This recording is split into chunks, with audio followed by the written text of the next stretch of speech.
தினம்தோறும் விளக்கேற்ற நல்ல எண்ணெய் இதயம் நல்லெண்ணெய்.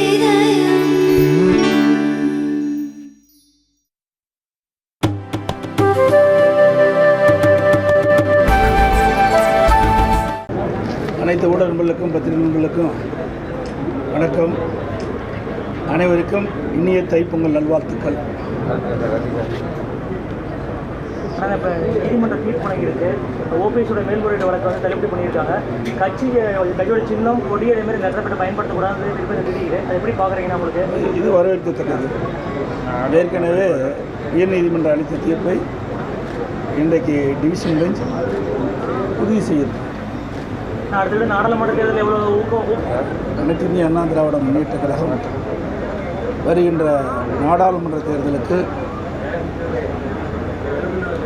எல்லா வகையிலையும் தேர்தலுக்கான ஆக்கப்பூர்வமான பணிகளை நாங்கள் தொடர்ந்து செயல்படுத்திக் கொண்டிருக்கிறோம். 22 இது யார் வேணாலும் பங்கேற்கலாம். அனைத்து இந்திய அண்ணா திராவிட முன்னேற்ற கழகத்தை பொறுத்த வரைக்கும் நாங்கள் புரட்சித் தலைவர் காலத்திலும் சரி, இதே புரட்சித் தலைவர் அம்மாவுடைய காலத்திலும் சரி, மதத்திற்கும் ஜாதிக்கும் அப்பாற்பட்ட கட்சி அனைத்து இந்திய அண்ணா திராவிட முன்னேற்ற கழகம். இதில் யார் விருப்பப்பட்டாலும் ராமர் கோவிலுக்கு செல்லலாம். அது அனைத்து இந்திய அண்ணா திராவிட முன்னேற்ற கழகம் மட்டுமல்ல, எந்த மதத்தை சேர்ந்தாலும் சரி, எந்த ஜாதியை சேர்ந்தாலும் சரி, யார் விருப்பப்பட்டாலும் அங்கே ராமர் கோவிலில் அந்த கும்பாபிஷேக விழாவில் கலந்து கொள்ளலாம். நீங்கள் கலந்துக்கிறீங்க? எனக்கு வாய்ப்பு இருந்தாலும் நான் கலந்துக்குவேன். எனக்கு இப்போ கால் வலி இருக்கிறதுனால உங்களுக்கு தெரியும், கொஞ்சம் சிரமம் இருக்குது. அதை பொறுத்து தான் இதை முடிவு செய்யப்படும். நீதிமன்றம் வரைக்கும் போயிட்டுது. அதில் கருத்து சொல்கிறது சரியல்ல.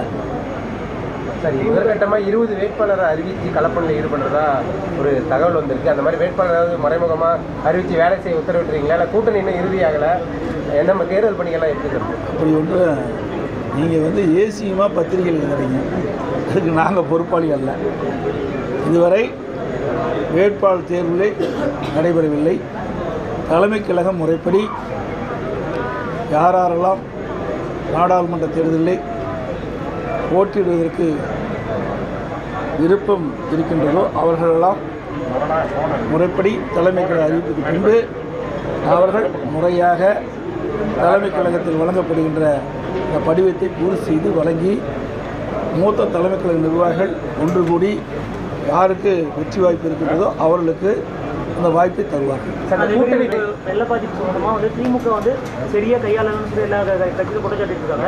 இப்போ தொடர்ந்து மழை பாதிப்புகள் தொடர்ந்து அங்கே பாதிப்பு ஏற்பட்டு தான் இருக்குது. எப்படி கையாளுறாங்க திமுக சரியாக கையாளுறாங்க? நீங்கள் தான் ஊடகத்தில் காட்டிட்டு இருக்கீங்களா, அவ்வப்போது எப்படி இந்த அரசாங்கம் செயல்படுது என்பதை ஊடகத்திலும் பத்திரிகையிலேயே காட்டிக் கொண்டிருக்கின்றீர்கள்.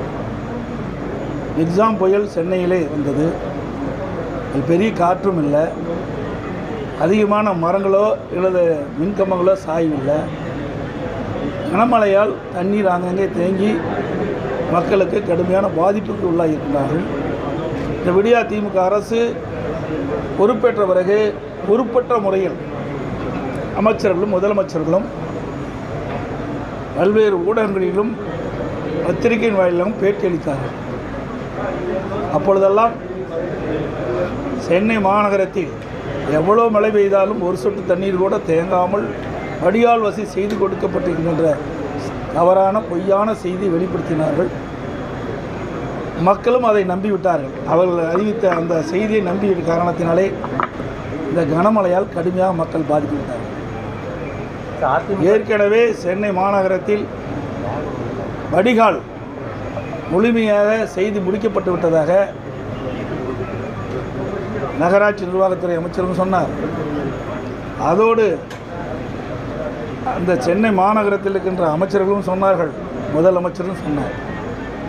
ஆனால் கனமழை பொழிந்த பிறகு ஆங்காங்கே தண்ணி தேங்கி நின்று தண்ணீர் தேங்கிய காரணத்தால் கடுமையாக மக்கள் பாதிக்கப்பட்டது மட்டுமில்ல, அவர் வீட்டில் வைத்திருந்த உடைமைகளெல்லாம் பெரும் சேதத்துக்குள்ளாகிவிட்டது.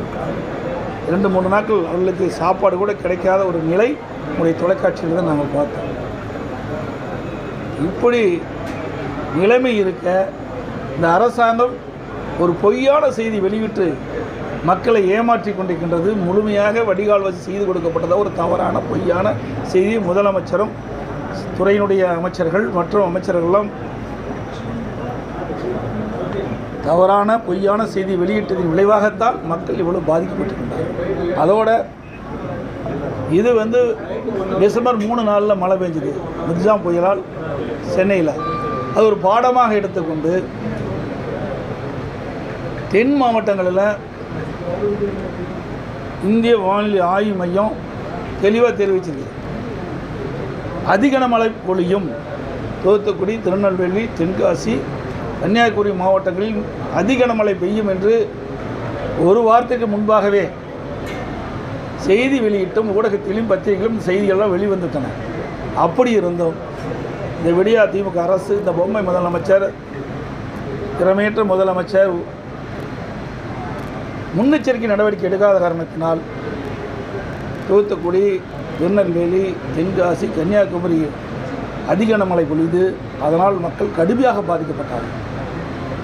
அப்படி மக்கள் பாதிக்கப்பட்டு கொண்டு இருக்கின்ற இந்த தருணத்தில் அரசு வேகமாக துரிதமாக போர்க்கால அடிப்படையிலே மக்களுக்கு என்னென்ன தேவை என்பதை உணர்ந்து உடனுக்குடன் செயல்பட்டிருந்தால் மக்களுடைய கோபத்துக்கு ஆளாகியிருக்க மாட்டார்கள். அதையும் இந்த அரசு செய்ய தவறிவிட்டது.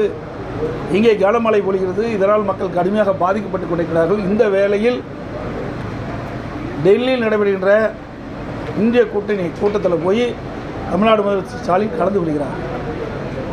என் மாவட்டத்தில் கனமழையால் மக்கள் பாதிக்கிறாங்க. இதை விட்டுட்டு டெல்லியில் நடக்கிற கூட்டத்தில் போய் இவர் கலந்துக்கிறார்.